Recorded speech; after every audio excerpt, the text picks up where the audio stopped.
கண்களை மூடி பக்தியோடு நாம் செபிப்போமாக. ஆயர்களான திமோத்தேயு, தீத்து இவர்களை நினைவு கூறுகிற இந்த மகிழ்ச்சியான நாளில் இந்த ஆயர்கள், புனிதர்கள் நம்முடைய வாழ்க்கைக்கு தருகின்ற சிறந்த படிப்பினைகள் இணைந்து பணியாற்ற வேண்டும் என்கிற உண்மையை சொல்லுகிறார்கள்.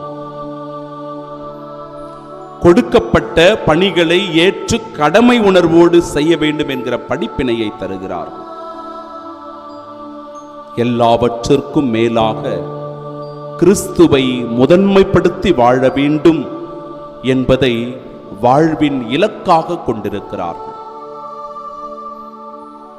வாழ்வில் துன்பங்கள் வருவது, கஷ்டங்கள், இன்னல்கள், நெருக்கடிகள், வேதனைகள் வருவது இயல்பு என்றாலும் அவற்றை சவாலோடு எதிர்கொள்ள வேண்டும் என்று கற்பிக்கிறார்கள்.